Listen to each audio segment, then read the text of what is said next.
नमस्कार, एवन उत्तराखंड देख रहे हैं आप। मैं हूं आपके साथ ऋतुश्री पथरिया। खबरों की शुरुआत से पहले एक नजर हेडलाइंस पर।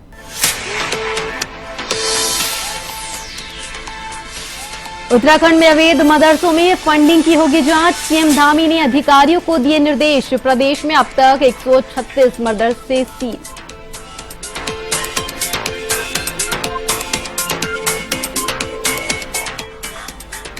सुखरू नदी में अवैध खनन का मामला। जिलाधिकारी पौड़ी ने जारी किया आदेश। संबंधित पट्टाधारक के खिलाफ कार्रवाई के निर्देश।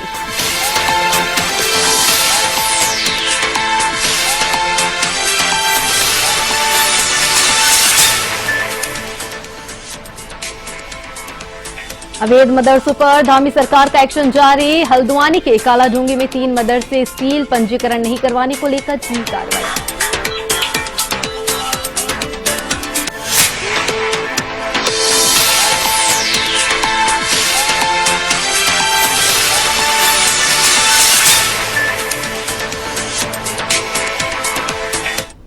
और अब बुलेटिन में खबरें विस्तार से। करीब 3.25 करोड़ की लागत से बन रही मोतीलाल नेहरू मार्ग के कार्य की गुणवत्ता को लेकर लोगों में गहरी नाराजगी देखी जा रही है। लोगों की नाराजगी को देखते हुए लोक निर्माण विभाग के अधिशासी अभियंता जितेंद्र त्रिपाठी मोतीलाल नेहरू मार्ग पहुंचे, जहां उन्होंने सड़क निर्माण को लेकर उठाए जा रहे सवालों के बारे में जानकारी ली। साथ ही सड़क के निर्माण में गुणवत्ता से समझौता न होने देने की बात भी कही। तो वहीं लोक निर्माण विभाग के अधिशासी अभियंता जितेंद्र त्रिपाठी ने कहा कि सड़क निर्माण को लेकर किसी प्रकार की कोई लापरवाही बरती नहीं जाएगी।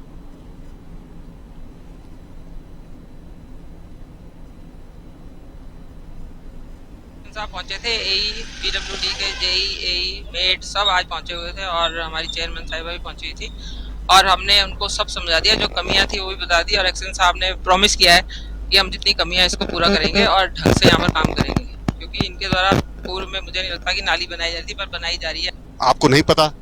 आप आज जब यहाँ पे अधिकारी आए तब आप चुप हो गए, तब आप नाली की बात करने लगे। आज आपने देखी कि क्या गुणवत्ता है। कल आपने कैसे माप लिया कि ये जो है गुणवत्ता ठीक नहीं है। ये कुछ नहीं है, ये राजनीति है। और आप भी मारो कहीं देख सकते हैं कि सरफेस में स्मूथनेस भी है, कहीं ऐसी उखड़ने कोई दिक्कत भी नहीं है। उन्होंने जरूर इस बात के लिए एक रिक्वेस्ट किया है कि साहब क्रॉस ड्रेन नहीं है, इस पर क्रॉस ड्रेन जहाँ कहीं बंद है उसको खुलवाया जाएगा और साइड ड्रेन का काम इसमें प्रावधान है मेरे सुपुर्द में, तो काम होने हैं। लोगों को जिस वजह से कल ये जो हंगामा हुआ है वो गलतफहमी की वजह से हुआ है और मुझे लगता है आज सारी चीजें साफ कर दी है। पूरे अधिकारी यहाँ पे थे, अधिकारियों ने सारी चीजें साफ कर दी है कि किस तरीके की गलत। उत्तराखंड में चल रहे अवैध मदरसों पर धामी सरकार लगातार कार्रवाई कर रही है। तो वहीं इसी के साथ उत्तराखंड बाल आयोग के अध्यक्ष डॉक्टर गीता खन्ना ने शिक्षा विभाग को निर्देशित किया है कि इन अवैध मदरसों में वर्तमान में पढ़ाई कर रहे सभी बच्चों को तुरंत मान्यता प्राप्त स्कूलों में शिक्षा प्रदान की जाए।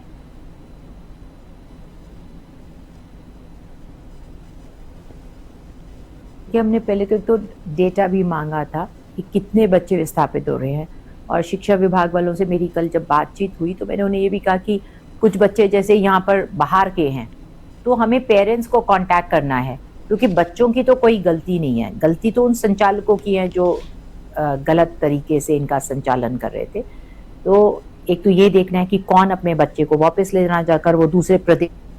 नशा तस्करों के खिलाफ अभियान चलाते हुए विकासनगर पुलिस की ओर से थाना स्तर पर पुलिस टीम का गठन पर नशा तस्करों की धरपकड़ की जा रही है। तो इसी के साथ पुलिस ने 904 ग्राम अवैध चरस के 7 युवक को गिरफ्तार किया है। तो वहीं पुलिस आरोपी से पूछताछ भी कर रही है।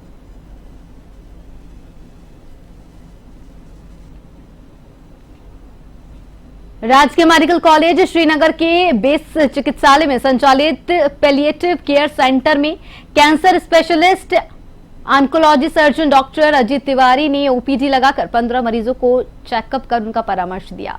उनके बेस अस्पताल में ओपीडी लगाने शुरू करने से अभी तक 120 मरीज अपना इलाज करा चुके हैं, जबकि 50 से अधिक मरीजों को भर्ती कर इलाज करने के साथ ही फॉलोअप लिया जा रहा है। 4 महीने पहले बेस हॉस्पिटल में एक कैंसर शिविर स्टार्ट की थी, कैंसर स्पेशलिस्ट ओपीडी और पैलिएटिव केयर की ओपीडी यहाँ के मैनेजमेंट के माध्यम से। तो मैं उनका शुक्रगुजार हूँ कि उन्होंने हमें ये अपॉर्चुनिटी दी कि यहाँ पर हम कैंसर के मरीजों का पहले तो प्राथमिक चिकित्सा दे सकें, प्लस अर्ली डायग्नोसिस, जल्दी उनकी जांच कर सकें, पहचान सकें कि उन्हें जल्दी अगर कैंसर है तो पहले दूसरे स्टेज में ही पहचान सकें और फिर उसकी एक सही तरीके से जांचें और ट्रीट।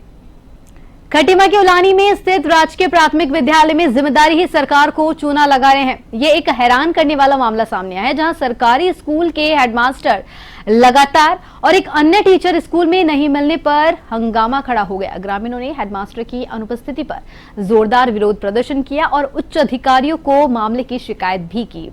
शिकायत पर संज्ञान लेते हुए खंड शिक्षा अधिकारी ने संज्ञान लेते हुए उचित कार्रवाई का भी आश्वासन दिया।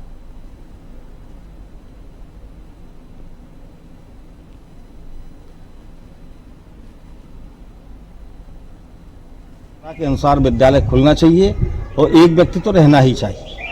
विद्यालय खुला रहे, शिक्षा की मर्यादा बनी रहे, लेकिन मुझे जैसी सूचना खंड शिक्षा अधिकारी महोदय के द्वारा विदित हुआ कि वहाँ पे एक भी अध्यापक नहीं है, कोई नहीं है और आप जो है तुरंत वहाँ जाइए और सारी चीज़ को देखिए और वहाँ से वीडियो बनाइएगा।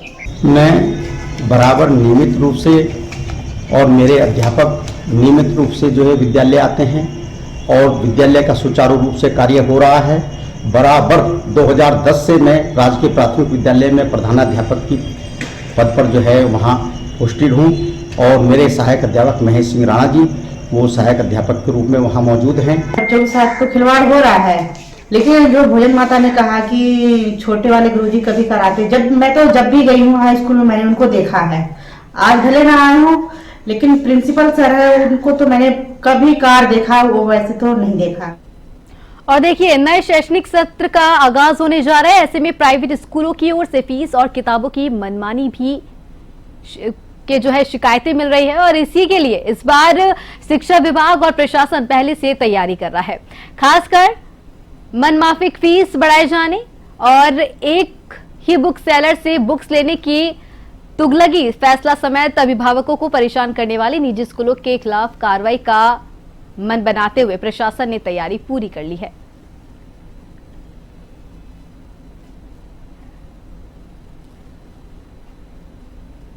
इसको देखते हुए पूर्व में ही शिक्षा विभाग के द्वारा एक सर्कुलर सभी विद्यालयों के प्रबंधकों प्रधानाचार्यों को भेजा गया है कि उनको किन नियमों का पालन करना है।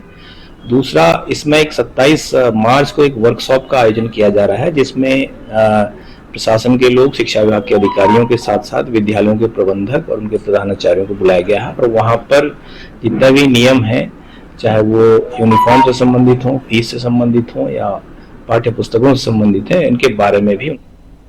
बढ़ते हैं खबरों की ओर। प्रदेश में अवैध मदरसे और अतिक्रमण पर कार्रवाई जारी है। प्रशासन ने नगर में संचालित 3 अवैध मदरसों को सील कर दिया है। इससे अवैध मदरसा संचालकों में हड़कंप मचा हुआ है। प्रशासन की टीम और शिक्षा विभाग के अधिकारियों ने पंजीकरण न कराने वाले 3 मदरसों के खिलाफ कार्रवाई की है।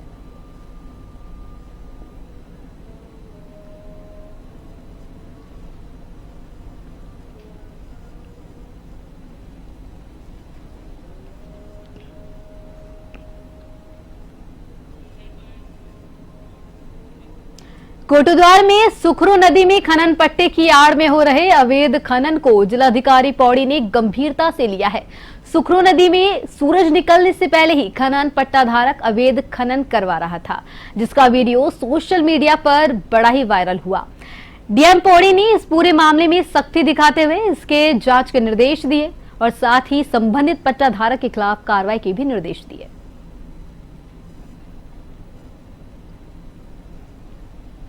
संबंध में मैंने स्टेटस रिपोर्ट जो हमारे खनन अधिकारी हैं और एसडीएम से मांगी और तत्काल इस पर रोक लगाए जाने हेतु निर्देशित भी किया और अगर इस संबंध में जो दोषी पाए जाते हैं उनके विरुद्ध कड़ी कार्रवाई के लिए भी मेरी तरफ से निर्देश जारी। उत्तराखंड सरकार अवैध मदरसों पर सख्त कार्रवाई के बाद अब उनकी फंडिंग की गहनता से जांच पड़ताल कर रही है, जिसकी रिपोर्ट अधिकारी सीधे मुख्यमंत्री को सौंपेंगे। बीते 1 माह से प्रदेश में अवैध मदरसों के खिलाफ व्यापक स्तर पर कार्रवाई जारी है।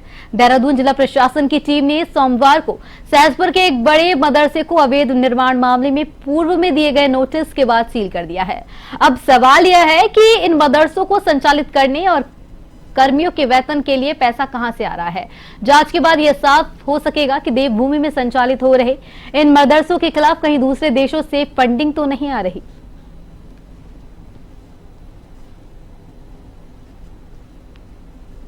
पिछले हफ्ते इसकी शिकायत प्राप्त हुई थी कि एक द्वितीय तल का निर्माण किया गया है जिसका नक्शा पास नहीं है। इसी क्रम में लास्ट वीक हमारी टीम यहाँ पर आई थी और पूछताछ में पाया गया कि नक्शा स्वीकृत नहीं है। तो फिर उपजिलाधिकारी महोदय ने सुनवाई करके इसमें सीलिंग के आदेश किए थे, जिसके अनुपालन नहीं। अवैध अतिक्रमण, अवैध मजारें, अवैध जो भी हैं, जो इलीगल है, सबको लीगल रूप में लाया जाएगा। और जब तक ये अतिक्रमण पूरी तरह से इंक्रोचमेंट नहीं हटाया जाएगा, नहीं हटेगा, तब तक ये अभियान जारी रहेगा। और ये काम केवल शुरू करने के लिए नहीं है, ये काम बिल्कुल पूरी तरह से साफ सफाई। उत्तराखंड प्रदेश कांग्रेस कमेटी के वरिष्ठ उपाध्यक्ष श्रीकांत दसमाना को कांग्रेस पार्टी में उपाध्यक्ष, प्रशासन और संगठन की महत्वपूर्ण जिम्मेदारी सौंपी गई है। अपना दायित्व संभालने के बाद सूर्यकांत दसमाना ने कहा कि कांग्रेस अब अपने आप को जीवंत करने के लिए नए सिरे से काम करेगी।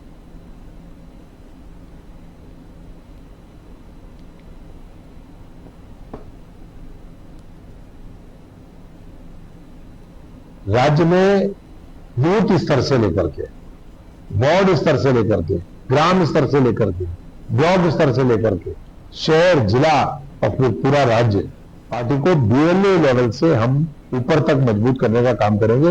पार्टी दिखाई देगी, समर्थकों का सबका सब बड़ी पार्टी है, बहुत बड़ी पार्टी है। कांग्रेस तो ऐतिहासिक पार्टी है। निश्चित तौर पे कभी कभी ऐसा लगता है कि धड़ों में बटी है, लेकिन ऐसा नहीं है। जब प्रदेश की जनता के हित का सवाल आएगा तो सारी पार्टी एक साथ एकजुट होकर के लड़ाई लड़ेगी। और अब खबर हल्द्वानी से है, जो हल्द्वानी में प्रशासन और परिवहन विभाग की संयुक्त टीम ने कालाडूंगी रोड पर ऑटो और ई रिक्शा के खिलाफ कड़ा चेकिंग अभियान चलाया। सिटी मजिस्ट्रेट और आरटीओ परिवर्तन के नेतृत्व में चलाए गए इस अभियान में नियमों का पालन नहीं करने वाले चालकों पर सख्त कार्रवाई की गई। अभियान के दौरान लगभग 26 वाहनों पर चालान किया गया, जबकि 2 वाहनों को सीज कर दिया गया है।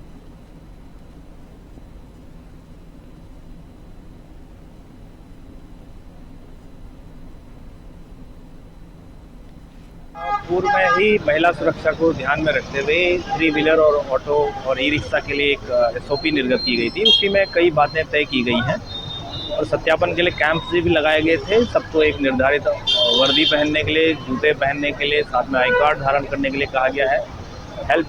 जिसमें हेल्पलाइन के नंबर है वो डिस्प्ले करने हैं। और जिन्होंने अभी तक सत्यापन नहीं कराया है, इसके अलावा जो भी सत्यापन के बाद अन्य बातों का वायलेशन कर रहे हैं, उनके खिलाफ कार्रवाई की जाए। उत्तराखंड में इस बार जमकर बर्फबारी हुई, जिसे देखने के लिए उत्तराखंड के हिल स्टेशनों पर पर्यटकों का सैलाब उमड़ रहा है। यह पर्यटक उत्तराखंड में बर्फबारी का मजा लूट रहे हैं। वहीं कई पर्यटकों के साथ आंखों में समस्या भी उत्पन्न हो रही है। यह समस्या न केवल पर्यटकों में देखने को मिल रही है, बल्कि सेना के जवान जो बर्फीले स्थान पर सेवा दे रहे हैं, उनको भी आंखों की इन समस्याओं का सामना करना पड़ रहा है। हाल ही में देखा गया है कि ब्लाइंडनेस के कई मामले उत्तराखंड के सरकारी हॉस्पिटलों में पहुंच रहे हैं। दून मेडिकल कॉलेज के असिस्टेंट प्रोफेसर आई डिपार्टमेंट डॉक्टर नीरज सारस्वत का कहना है कि जब भी कई लोग बर्फ से सीधे संपर्क में आते हैं, तो खासतौर पर पर्यटक जो बर्फ को पहली बार देख रहे होते हैं, तो पैराबैंगनी किरणों के परिवर्तन के कारण इसका असर सीधा आंख के पर्दे पर पड़ता है, जिससे आंखों को नुकसान पहुंचता है।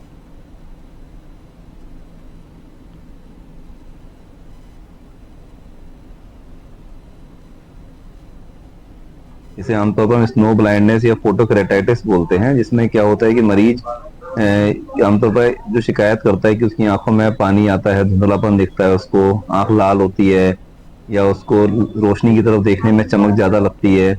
ये आमतौर पर ऐसे लोगों में पाया जाता है जो हाई एल्टीट्यूड्स पर होते हैं या वहां पर या ऐसे लोग जो वेल्डिंग्स करते हैं जिनमें अल्ट्रावायलेट रेस का किरणों का सामना होता है। तो अगर मरीज उनको बिना किसी प्रोटेक्शन के, बिना किसी चीज के यूज करे, डायरेक्टली अगर देख लेता है, तो कई बार उसकी पुतली। सरकार के 3 वर्ष पूर्ण होने के उपलक्ष्य में आज मंडल मुख्यालय पौड़ी के कंडोया पार्क में पर्यटन विभाग और खेल विभाग की ओर से साइकिलिंग और क्रॉस कंट्री दौड़ का आयोजन किया गया, जिसमें मुख्य आतिथ्य के रूप में स्थानीय विधायक राजकुमार पौरी और मुख्य विकास अधिकारी पहुंचे। विधायक ने कहा कि इन आयोजन का मकसद जो है खेल भावनाओं को युवाओं के अंदर से विकसित करना है। लोग जितने भी हमारे प्रतिभागी हैं, जितने हमारी यूथ लड़कियां हों चाहे लड़के हों, सभी जो है उसमें दौड़ रहे हैं और अपनी जितनी भी एबिलिटी है, मोबिलिटी है, उसे सभी बढ़ा रहे हैं। और साथ साथ मैं सरकार का भी धन्यवाद देना चाहूँगा कि वो समय समय पे इस प्रकार के कार्यक्रम कराते रहते हैं, चाहे वो नेहरू या केंद्र के हों, चाहे खेल विभाग के हो, चाहे युवा कल्याण हो, वो जो है यूथ को आगे बढ़ाते रहते हैं। और सरकार हमें इतने सारे बढ़ावा दे रही है स्पोर्ट्स के लेके, और पहले रांसी फील्ड थोड़ा वैसे अच्छा नहीं था, पर अब सरकार ने उसको अच्छा बना दिया है। मैं पौड़ी की रांसी फील्ड में पिछले 1 साल से प्रैक्टिस कर रही हूँ और सरकार भी हमें बढ़ावा देने के लिए बहुत सारी योजनाएं लाती रहती हैं। पिछले साल भी हमने पार्टिसिपेट किया था, तो उसमें भी हमें प्रतिमाह 1500 की धनराशि प्राप्त। पुरुष क्रिकेट के साथ अब बीसीसीआई ने महिला क्रिकेट के लिए भी रेड बॉल सीरीज की शुरुआत कर दी है। इसके पहले संस्करण की मेजबानी क्रिकेट एसोसिएशन ऑफ उत्तराखंड को मिली। बीसीसीआई ने पहली बार हो रही महिला senior Challengers multi day women cricket trophy का शेड्यूल जारी कर दिया है, जिसमें 4 टीम हिस्सा लेंगी। इस सीरीज में होने वाले 4 3 दिवसीय red ball cricket match Dehradun के अभिमन्यु क्रिकेट स्टेडियम और Rajiv Gandhi international cricket stadium में खेला जाएगा।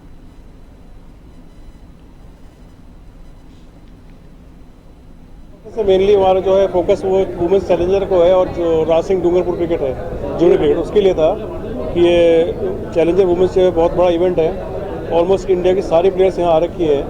ये 25 से और 8 अप्रैल तक खेला जाएगा, 25 मार्च से 8 अप्रैल तक खेला जाएगा, और अभिमन्यु और राजीव गांधी में खेला जाएंगे। मल्टी डे क्रिकेट टूर्नामेंट है ये।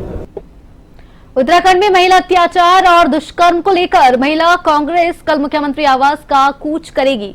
महिला कांग्रेस प्रदेश अध्यक्ष ज्योति रौतेला के नेतृत्व में यह प्रदर्शन होगा। लगभग 400 महिलाएं इसमें हिस्सा लेंगी। कांग्रेस का आरोप है कि सरकार की नाकामी की वजह से प्रदेश में महिला दुष्कर्म, अत्याचार और बलात्कार की घटनाएं बढ़ रही हैं। अपराधियों में पुलिस का खौफ बिल्कुल भी नहीं है।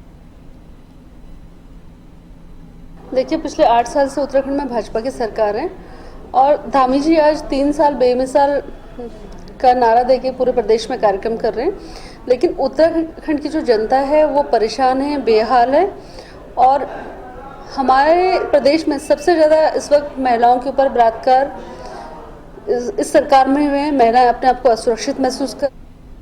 अंतर्राष्ट्रीय महिला दिवस के मौके पर उत्तराखंड राज्य के कई कार्यक्रमों का आयोजन किया जा रहा है, जिसमें आज हरिद्वार में सशक्त महिला सशक्त राष्ट्र की थीम पर वृद्ध मतदाता जागरूकता कार्यक्रम का आयोजन हुआ। मतदाता जागरूकता अभियान के तहत आधी आबादी पूरी भागीदारी के विषय पर हरिद्वार के ऋषिकुल ऑडिटोरियम हॉल में भव्य कार्यक्रम का आयोजन हुआ। कार्यक्रम में मुख्य अतिथि अपर मुख्य निर्वाचन अधिकारी विजय कुमार जोगदंडे, हरिद्वार निर्वाचन अधिकारी कमेंद्र सिंह और स्वीप के अधिकारी मौजूद रहे।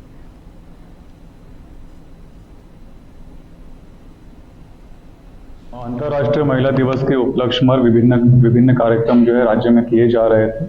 निर्वाचन के परिप्रेक्ष्य में भी आधी आबादी पूरी भागीदारी इस विषय पर आज हरिद्वार में ऋषिकुल आयुर्वेदिक कॉलेज में एक भव्य कार्यक्रम का आयोजन किया गया है। और महिलाओं को किस प्रकार से उनके वोटिंग अधिकारों के प्रति जागरूक किया जाए और किस प्रकार से उनका वोट परसेंटेज बढ़ाया जाए, इस बारे में जागरूक करने के लिए, बहुत सारे ब्रांड एम्बेसडर बनाने के लिए। तो उत्तराखंड की खबरों में फिलहाल के लिए इतना ही। मुझे दीजिए इजाजत। नमस्कार।